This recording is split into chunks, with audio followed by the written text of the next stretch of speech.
밤이라는 건 늘 내가 가장 안전하다고 느끼는 시간이었어요. 조용한 아파트 복도, 불 꺼진 방 안, 깃 속으로 스며드는 냉장고 소음까지. 그건 마치 내가 세상에 혼자 남은 듯한 고요함이었거든요. 하지만 그날 밤 그 고요함이 나를 집어삼킬 줄은 몰랐습니다. 그날은 평소처럼 야근을 마치고 집에 돌아온 평범한 목요일이었어요. 퇴근길에 편의점에서 컵라면이랑 맥주 하나를 사서 들어왔죠. 시간은 밤 11시 47분. 현관문을 닫자마자 하루가 끝났다는 안도감이 밀려왔어요. 신발을 벗고 코트를 걸고 거실 불을 켜려는 순간 그때였습니다.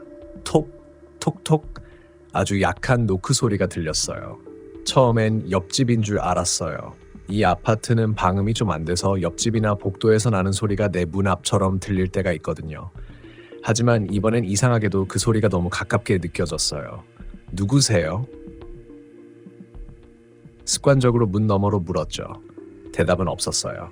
나는 문고리를 살짝 잡고 문틈으로 복도에 불빛이 새어드는 걸 봤어요.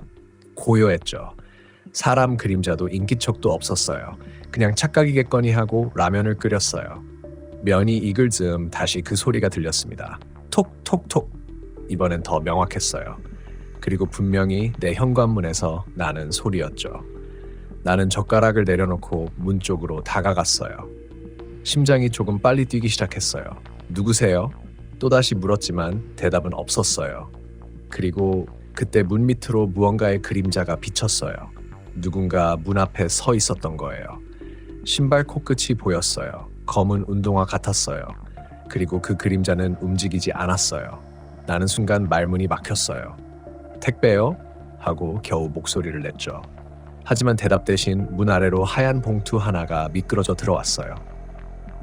너무 갑작스러워서 몇 초 동안 아무 말도 못했어요. 그 봉투는 얇고 깨끗했어요. 봉투 위에는 아무 글자도 송장도 없었어요. 문을 열어보려다 멈췄어요. 왜인지 모르겠지만 문을 열면 안 될 것 같은 기분이 들었어요. 그건 본능적인 공포였어요. 나는 스마트폰을 들어 카메라 앱을 켰어요. 문틈으로 화면을 비췄는데 복도에는 아무도 없었어요. 그림자도 발소리도 기척도. 그리고 내가 문을 열자마자 문 앞에는 봉투뿐만 아니라 작은 택배 상자 하나가 놓여 있었어요. 아무 택배 송장도 로고도 스티커도 없었어요.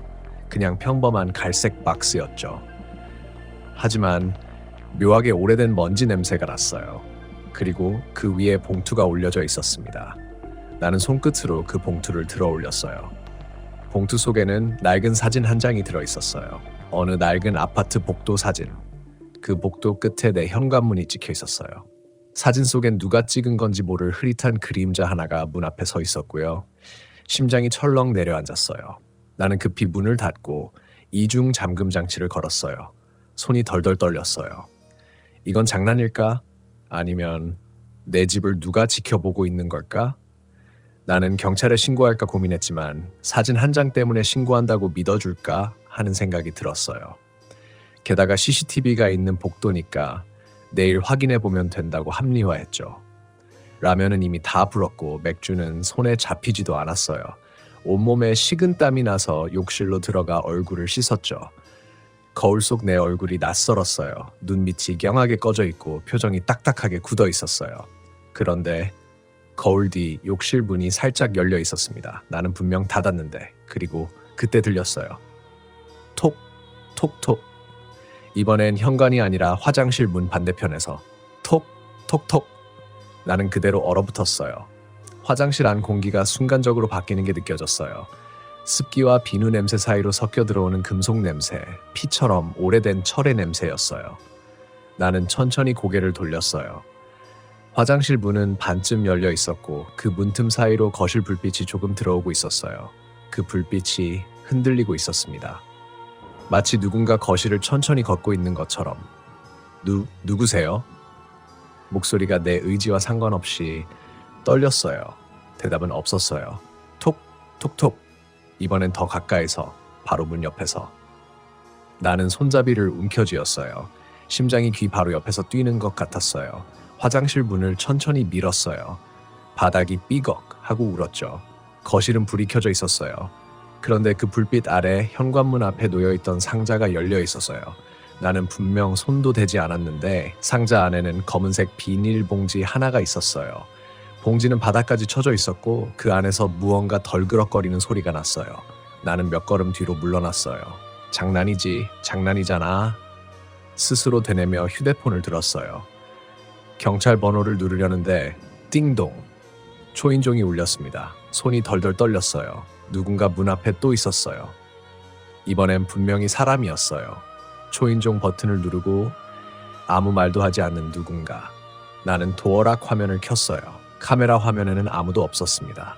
그런데 그 화면이 잠시 흔들리더니 정지된 영상처럼 멈춰버렸어요. 화면에는 문 앞의 복도가 그대로 비쳤는데 그 복도 끝 어딘가에 희미하게 사람의 머리 위 부분만 보였어요. 정확히는 카메라의 시야 밖에서 조금 숙인 사람의 머리카락 끝 같았어요. 나는 숨을 참았어요. 그리고 바로 그때 현관문 맞은편 벽에서 두두두두 무언가가 벽을 세게 두드렸어요. 손에 쥔 휴대폰이 덜컥 떨어졌어요. 그 소리는 몇 초간 계속되다가 멈췄어요. 숨소리가 귓가에서 울렸어요. 내가 아니라 누군가 내 뒤에서 들이마신 소리. 등줄기를 타고 냉기가 훑고 지나갔어요. 나는 천천히 돌아봤습니다. 거실 구석, TV 옆 검은 유리창에 무언가 비쳤어요. 그건 내 모습이 아니었어요. 나보다 조금 더 뒤쪽에서 다른 사람의 실루엣이 내 뒤에 서 있었어요. 머리카락이 길고 고개를 숙인 채 가만히 내 어깨 뒤를 내려다보고 있었어요. 나는 비명을 지르며 거실 불을 껐어요. 순간 어둠 속에서 모든 소리가 사라졌습니다. 심장 소리 외엔 아무것도 들리지 않았어요. 몇 초 후 다시 불을 켰을 때 그 그림자는 사라져 있었어요. 창문에도 거울에도 아무것도. 하지만 바닥에 무언가 떨어져 있었어요. 내가 전에 본 그 사진이었습니다. 그런데 이번엔 사진 속 복도가 조금 더 가까워져 있었어요. 이전 사진은 내 현관이 멀리 찍혀 있었는데 이번엔 카메라가 내 문 앞 바로 앞에서 찍은 구도였어요. 나는 그제야 이게 단순한 장난이 아니라는 걸 느꼈어요. 누군가 내 집을 알고 있었어요. 그리고 지금도 어딘가에서 보고 있었어요. 나는 급히 현관문으로 달려갔어요. 문을 열어보니 복도엔 아무도 없었어요. 하지만 벽에 누군가의 손자국이 남아 있었어요. 빨간색 손자국. 피처럼 보였어요. 그때 아래층에서 엘리베이터 문이 열리는 소리가 들렸어요. 잠깐만요. 나는 복도로 몸을 내밀었어요. 엘리베이터 검은 모자를 쓴 남자 한 명이 서 있었어요. 그는 나를 돌아보지 않았어요. 그저 고개를 약간 숙인 채로 엘리베이터 안에 손에 든 무언가를 조심스럽게 내려놓더니 눈앞에서 문이 닫혔어요. 그 순간 내 휴대폰이 진동했어요. 모르는 번호. 하지만 자동으로 통화가 연결되었어요. 받으셨네요. 낯선 남자의 목소리였어요. 사진 잘 받으셨어요. 숨이 멎었어요. 당신이 누구예요? 확인하셨죠? 거기 문 앞에 있는 상자요. 그거 함부로 열면 안 돼요. 그 말이 끝나자마자 통화가 끊겼어요. 나는 손이 떨려서 휴대폰을 놓쳤어요. 그 순간 거실에서 끼 하는 소리가 났어요. 방금 닫혀있던 문 중 하나가 열리는 소리였어요. 나는 고개를 천천히 돌렸어요. 내 방문이 아주 조금 열려 있었습니다. 그리고 그 안에서 누군가의 발이 천천히 문틈을 넘어 나오고 있었어요. 나는 숨을 멈췄어요. 몸이 굳어버렸습니다. 문틈에서 나온 건 분명 사람의 발이었어요. 맨발이었고 희고 발등에 작은 반점 같은 게 있었어요. 그 발은 아주 천천히 바닥에 닿더니 마치 내 존재를 신경 쓰지 않는 것처럼 조용히 한 걸음 앞으로 나왔어요. 심장이 미친 듯이 뛰었어요. 누구세요? 내 목소리는 거의 들리지 않았습니다. 대답은 없었어요. 대신 문틈 사이에서 손가락 하나가 나왔어요. 길고 마른 손가락이 벽을 더듬더니 거실 불빛을 향해 손바닥을 펼쳤어요. 그 순간 내 몸에 닿지 않았는데도 뭔가 차가운 공기가 훅 하고 스쳐갔어요. 공기가 움직이는 방향이 나를 향하고 있었어요. 나는 본능적으로 뒤로 물러났어요.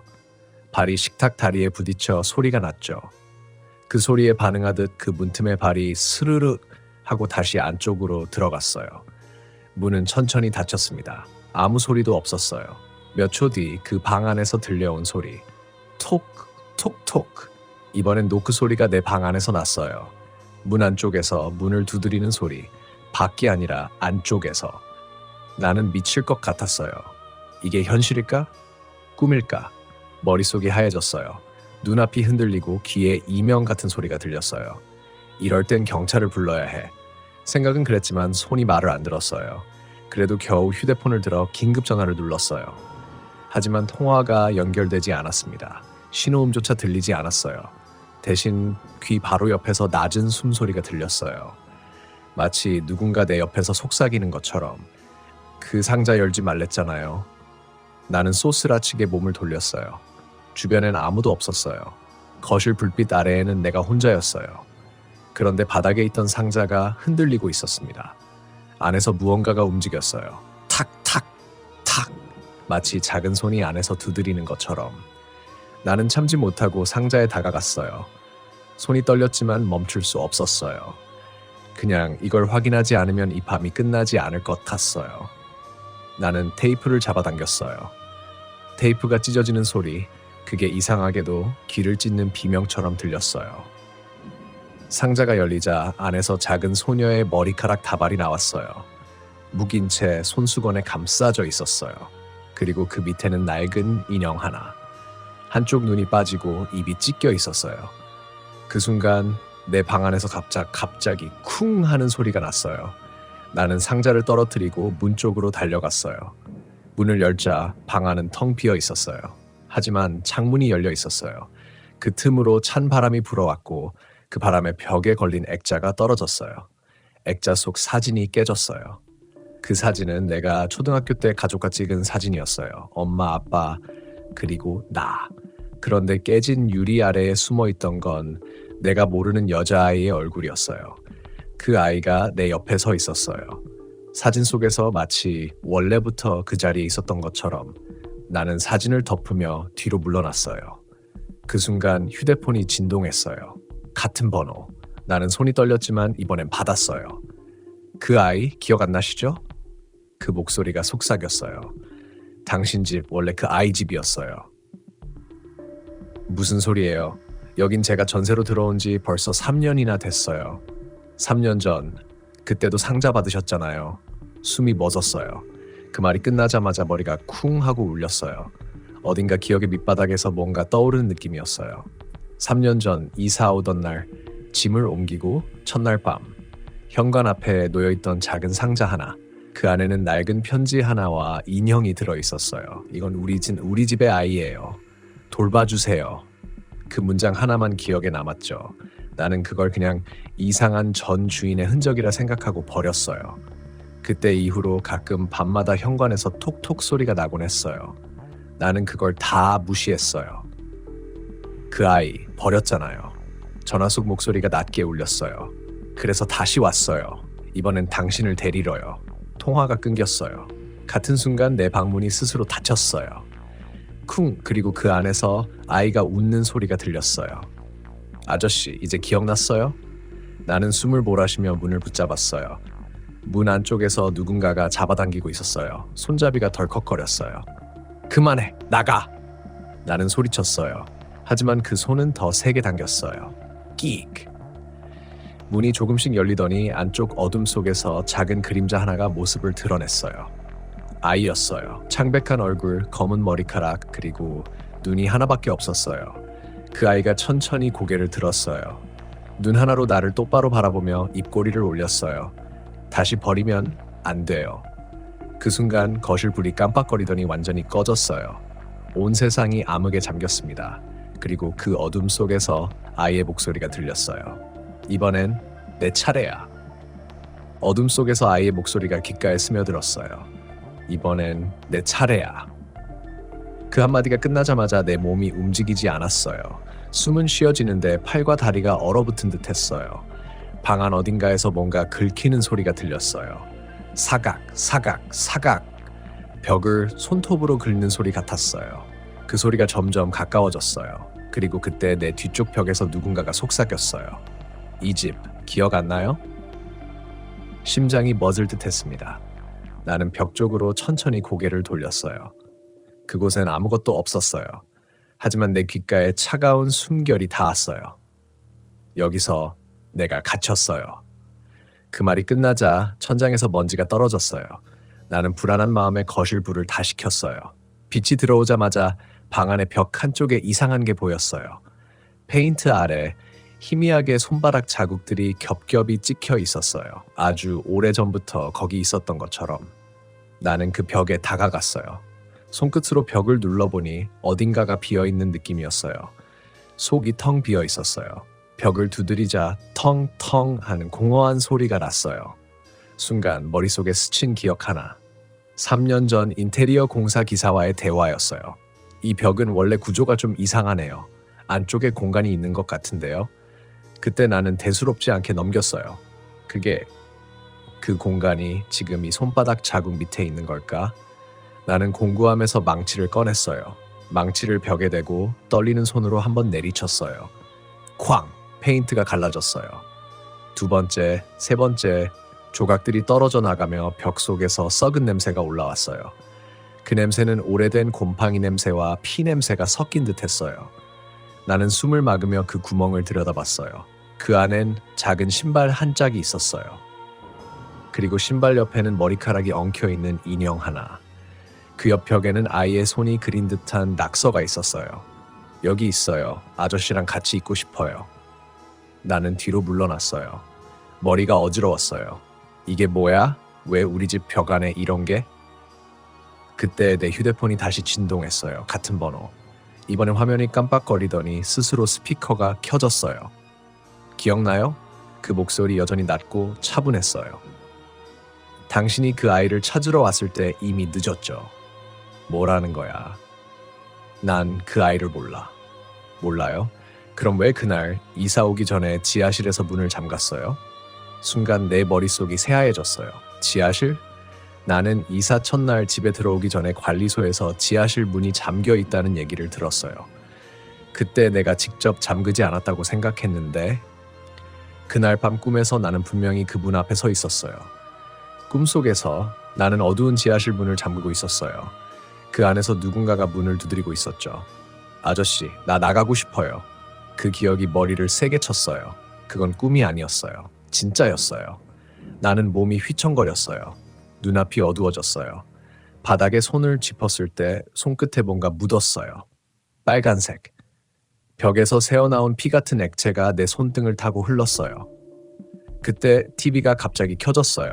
화면엔 CCTV 영상이 나왔어요. 아파트 복도 영상이었어요. 시간 표시가 2019년 3월 4일. 3년 전 내가 이사 오던 날이었어요. 화면 속 나는 상자를 들고 있었어요. 그 상자를 현관 앞에 두더니 문을 두드렸어요. 톡톡톡. 그리고 혼잣말을 했어요. 이제 괜찮을 거야. 여기라면 아무도 못 찾겠지. 내가 문을 두드린 사람이었어요. 내가 상자를 두고 갔던 사람이었어요. 나는 그 자리에 주저앉았어요. 기억이 하나둘 떠올랐어요. 그날 밤 나는 이 집의 전 주인을 찾아왔어요. 그 여자가 문을 열지 않자 나는 상자를 들고 나와 복도에 두었어요.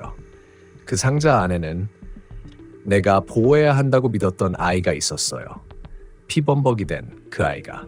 나는 목을 움켜쥐었어요. 숨이 막혔어요. 내가 그 아이를 죽인 건 아니었어요.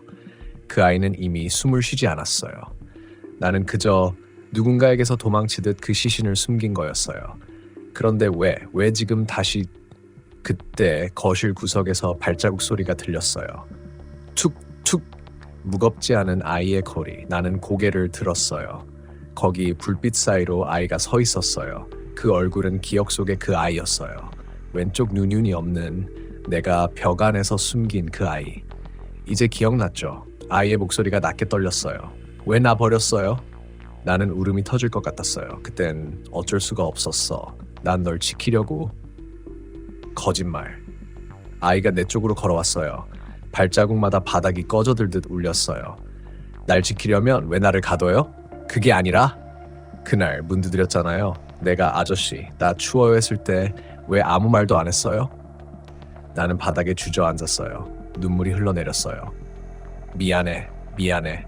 아이가 내 앞에 섰어요. 차가운 공기가 코끝을 스쳤어요. 그 아이가 손을 내밀었어요. 그 손엔 벽 속에서 본 작은 신발 한 짝. 이제 같이 가요. 그리고 내 시야가 어두워졌어요. 천천히 어둠이 모든 걸 삼켰습니다. 눈을 떴을 때 나는 낯선 곳에 서 있었어요. 벽지의 패턴도 공기의 냄새도 어딘가 익숙했지만 동시에 이상하게 낯설었어요. 창문 밖엔 흐릿한 안개가 깔려 있었어요. 시계는 멈춰 있었고 초침이 12위에서 움직이지 않았어요. 여긴 어디지? 거실로 나가자 그곳엔 내가 살던 집이 그대로 있었어요. 하지만 모든 게 뒤틀려 있었어요. 가구들은 부서져 있었고 벽에 박힌 시계는 반쯤 녹아 있었어요. 무엇보다 문이 없었어요. 현관문도 방문도 그저 벽뿐이었어요. 나갈 수 있는 곳이 없었어요. 여긴 뭐야? 나는 속삭이듯 말했어요. 그때 뒤에서 발소리가 들렸어요. 또다시 아이의 걸음소리. 하지만 이번엔 그 아이가 아니었어요. 천천히 돌아보니 그곳엔 내가 서 있었어요. 내가 3년 전의 내 모습 그대로. 낡은 점퍼, 피로 번진 손목, 그리고 품에 안고 있는 상자. 또 왔네. 그 나가 낮은 목소리로 말했어요. 이번엔 기억할 수 있을까 했는데 나는 숨이 막혔어요. 너 누구야? 누구긴 너지. 그는 상자를 바닥에 내려놓았어요. 뚜껑 사이로 작은 손이 보였어요. 희미하게 아이의 손이 움직였어요. 처음엔 그냥 숨기려던 거였잖아. 그건 아니야. 난 그 아이를 구하려고? 구한다고? 넌 그날 밤 도망쳤어. 그 말이 끝나자 벽이 무너졌어요. 벽 속에서 그 아이가 천천히 걸어 나왔어요. 피로 물든 인형을 들고 내게 다가왔어요. 그 아이의 눈은 깊은 구멍처럼 텅 비어 있었어요. 아저씨, 이번엔 안 도망칠 거죠? 나는 입술을 떨었어요. 그래, 이번엔 안 도망칠게. 그 순간 내 앞에 있던 또 다른 나가 웃었어요. 그 말 벌써 수십 번 했어. 뭐? 이 집은 네가 만든 거야. 내 기억, 내 죄, 네 거짓말로. 그의 말이 끝나자 천장이 울리기 시작했어요. 아이의 웃음소리가 벽 안에서 퍼졌어요. 그 웃음은 점점 여러 개로 나뉘었어요. 하나의 목소리가 10개, 100개로 늘어나며 방 안을 채워버렸어요. 같이 놀아요, 아저씨. 나 추워요. 왜 문을 닫았어요? 아저씨가 날 지킨다며. 나는 귀를 막았어요. 하지만 아무 소리도 막히지 않았어요. 그 웃음소리는 내 머릿속에서 직접 울리고 있었어요. 그때 무너진 벽 사이로 불빛 하나가 들어왔어요. 거기엔 오래된 사진 한 장이 걸려 있었어요. 내가 아이와 함께 웃고 있는 사진, 그리고 그 아래에는 작은 글씨로 적혀 있었어요. 여기서 나가려면 진실을 말하세요. 나는 사진을 바라봤어요. 숨을 크게 들이쉬고 눈을 감았어요. 그래, 그날 난 널 버렸어. 난 무서웠어. 사람들이 널 뭐라고 부를까봐, 내가 책임져야 할까봐 난 도망쳤어. 눈물이 흘러내렸어요. 미안하다. 정말 미안하다. 순간 방 안에 웃음소리가 멈췄어요. 공기가 고요해졌어요. 그리고 아이가 내 앞에 섰어요. 그 아이는 인형을 내게 내밀었어요. 이제 됐어요. 나는 그 인형을 받아들었어요. 손끝이 따뜻했어요. 아이의 형체가 서서히 희미해졌어요. 빛처럼 흩어지며 공기 속으로 사라졌어요. 그때 멀리서 누군가 내 이름을 불렀어요. 선생님, 들리세요? 눈을 떴을 때 나는 병원 침대 위에 누워 있었어요. 옆에는 경찰과 의사가 있었어요. 일주일 동안 의식이 없으셨어요. 지하실에서 발견됐어요. 벽 안에서 뭘 꺼내려던 흔적이 있었어요. 나는 입술을 떨었어요. 그 아이는요? 경찰이 고개를 저었어요. 벽 속에서 아이의 유골이 나왔습니다. 3년 전 실종된 아이와 DNA가 일치했어요. 나는 눈을 감았어요. 심장이 조용히 내려앉는 느낌이었어요. 그럼 나 이제, 의사가 내 어깨를 잡았어요. 괜찮습니다. 당신이 직접 말해줬어요. 이제 그 아이도 편히 쉴 수 있을 거예요. 창문 너머로 아침 햇살이 들어왔어요. 처음으로 따뜻하다고 느꼈어요. 하지만 그날 밤 병실 불이 꺼지고 나는 침대 옆에서 희미한 발소리를 들었어요. 툭툭툭, 그리고 속삭임이 들렸어요. 이제 아저씨 차례예요.